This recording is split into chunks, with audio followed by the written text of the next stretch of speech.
guys, welcome back to While You Were Cleaning. As you can see from the title of this video, today we are going to be putting together some DIY projects inspired by Instagram. I enjoy scrolling through Instagram to get some decor inspiration. I find other creators on there who recreate items for less money, DIY it for themselves. Maybe they can't afford the original like I can't. Or I've also seen some items on the shop tab that I thought maybe I could recreate for a little bit more affordable. So I did end up being able to recreate all of today's DIYs using Dollar Tree products. So that is a bonus that they can be affordable for you and for me. And I really hope that you enjoyed today's video and that it's very helpful for you. If you do enjoy today's video, please go ahead and hit that like button. Comment and subscribe to my channel if you're not already subscribed so you can keep up to date on all of my latest videos. Let's go ahead and start creating. For our first project, we'll be creating a string of bone beads. I'm going to be making my own clay for this project. You can also purchase some air dry clay. So I'm going to put the recipe for the clay that I'm creating up on the screen here so that you can read that. I'll also put it in the description box. Also in the description box, I will link one of my videos where I've made my own ornaments before, and I've used 3 different clay methods for that video as well. Once you get all of your ingredients mixed together, you'll want to knead them into a ball of dough, and then you're going to start breaking off little 1/2 inch to 1 inch pieces. And you'll want to knead these together a little bit and then roll them into a ball between your palms. And then next what you're going to do is just squish that a little bit flat so it forms a flat bead. And then I'm taking a putty knife and I am going to flatten out some of the edges of this piece so it forms a pentagon shape. You can do whatever shape you want. You can make it a square or even leave it in a circle. Once you get the shape that you like, you'll want to take a skewer and put it through the center of each of your beads. That way you can string them later. So I did not count how many beads this ended up making, but it was quite a few of these beads that are between 1/2 inch and 1 inch in size. Just make sure that you cover up the main part of your dough so that it doesn't dry out. And if it starts to dry out a little bit, you can add some water and knead that together to kind of rehydrate it a little bit. I chose to let my beads air dry. This can take a couple days depending on how thick your beads are. So mine, I let them sit for about 12 hours, flip them over, and then let them sit for about another 8 hours. And that formed them up around the edge. When I show them to you up close, you can see that the center is still a little bit not quite dry yet. So you can also bake these in the oven on a cookie sheet with some parchment paper, put that down, and you can bake them at 250 for an hour, turn them over, and then bake them for another hour. You can see in the center of this one, it's not quite dry all the way, but it's dry enough to be able to string them. I'll be using this cotton yarn from Dollar Tree to string my beads together, and I just wet the end of it and twisted it really tight so that I could fit it through the centers. I did use a skewer from Dollar Tree to make the hole in the center of this, just so you know as far as sizing goes. And if any of the centers have a little bit of extra dough in there, you can just poke that out with the same skewer. And if you have any issues with getting this yarn through the center of the dough, you can just use the skewer to push it through. I was able to get quite a few beads from this dough recipe, so it does make quite a few, and you'll be able to see the string of beads that I got once I have them laid out here and all stringed onto this yarn. But I just wanted to let you know that from the recipe, this is all of the beads that I got. So here you can see I have them all strung onto the yarn, and then I'm just going to double knot the end of this yarn and then trim off any excess yarn. As these dry out, the color will lighten up a little bit, and if you don't like the cracking on the edge of these, you can wet those a little bit, and that will help even out any cracking that might happen in your clay. And here you can see how that string turned out all finished. I really love these. You could do all sorts of different shapes with these and other decorations as well with this clay recipe. Next, I wanted to share a DIY art piece with you. This is a canvas from Dollar Tree. It's 11 by 14 inches. You can use any canvas for this project. And then I'll also be using this spackling that came from Dollar Tree. So I did get 2 of these just in case I needed more, but I didn't even use one whole tub of this. So I also picked up the small spackling putty knife from Dollar Tree as well. And what I'm going to do first is just spread this spackling all over this 11 by 14 canvas. It doesn't necessarily matter how much you put on here. You could do it on there really thick or thin. You can always take some off or put more on.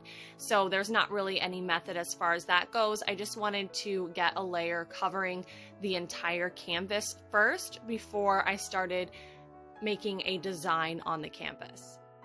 This is a really fun textured art piece, and I've seen these a lot on Instagram and other places, and it's just a fun way to get texture into your art. And you can leave it without any color in it if you just want to use the spackling. It does dry a nice white color, so right now it's a little bit grayish, but it does dry a great color. And I've seen these mostly done with drywall mud, and I don't know the contents difference or the ingredients difference between spackling and drywall mud, but I think that they are pretty similar. I am going to be adding some color to my project. So I am using these colors here that I already had on hand. These 2 came from Walmart, the apple barrel ones, and then this praying one came from Dollar Tree. And like I said, you can choose to not add any color to this. The texture is really what makes it interesting. So you don't have to add color. You could also do some neutral colors. I just wanted to try out some different things and just play with some color. So I am just adding the paint. I'm just dipping a paintbrush into the paint, dabbing it on top of the spackling, and then just using my putty knife to spread that out onto the mud, and it kind of mixes with that top layer of mud there, and it still keeps that same texture but then adds some color to it. And I have a paper towel off to the side that sometimes I'm using it to wipe all the color off of the putty knife so that the colors aren't mixing as much. So just, play with it. That's completely what I did here. I don't know that this turned out exactly the way that I wanted it to, but I really just wanted to play with the texture and the colors and just create something without really going off of any other projects. You don't have to make something exactly like I make it or exactly like you see it in a picture somewhere. Just take some time to create and just do something a little bit different. In case you want to recreate your project exactly like mine, I did go ahead and record the entire process for this piece that I put together. So I'm going to let you watch some of that, and I'll jump back in if I do anything that's a little bit different. But for the most part, I'll just let you watch how I put this together.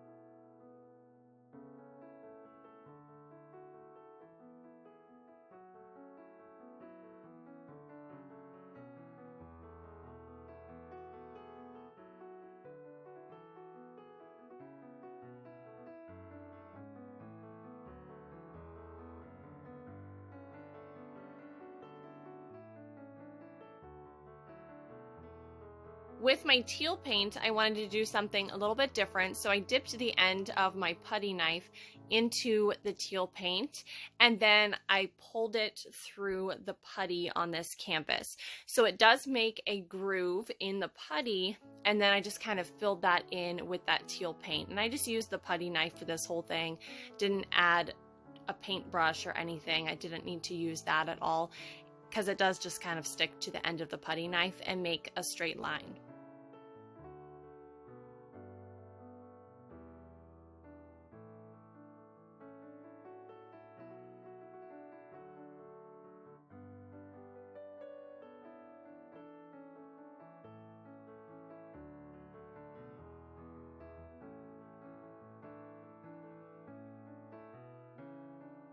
Once you've gotten to this point, the spackling is probably drying a little bit, so you can go back through and use your putty knife to clean up some of the edges if you want.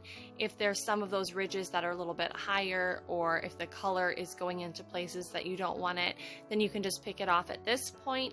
You can also wait till it dries, use a tiny bit of sandpaper or even just your finger to brush off any of those ridges that you don't like.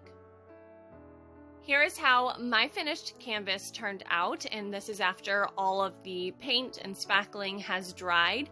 I feel like the colors that I chose and the pattern turned out very 80s. Let me know what you think down in the comments, but I really do love this project, and I am definitely going to be making some more textured artwork in the future.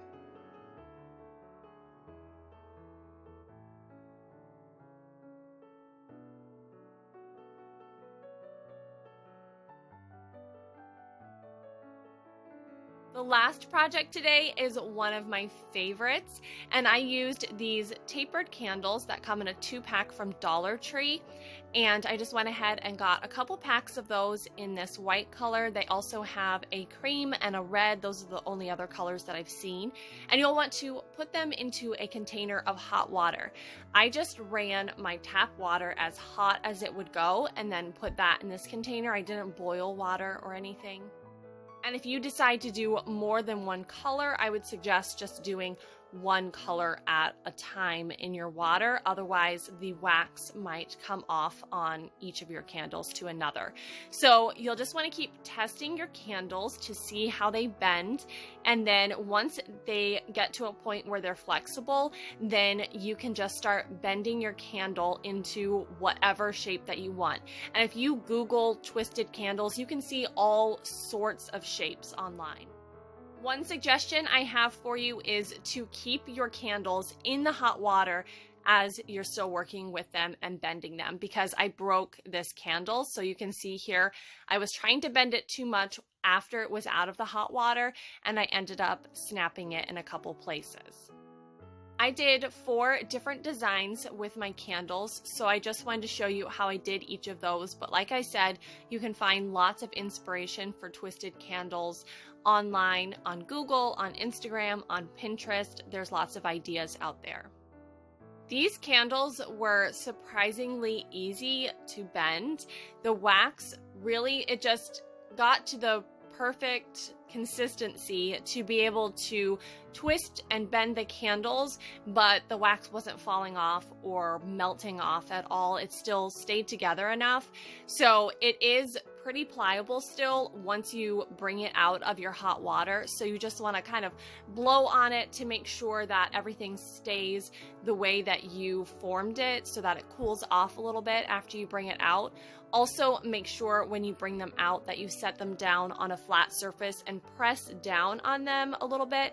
Make sure that it's going to be balanced enough to sit up by itself, and by pushing down on your flat surface, you're flattening out that wax on the bottom edge, so it makes sure that it can stay upright. This one here was one I definitely had to flatten out that bottom edge of the candle so that it didn't tip over.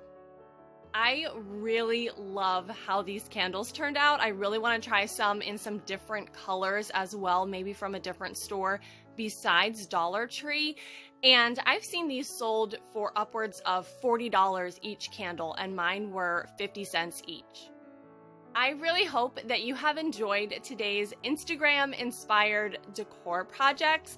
Let me know down in the comments which of these you're going to try to recreate, or which one was your favorite. Thank you guys so much for watching today, and I'll see you next time.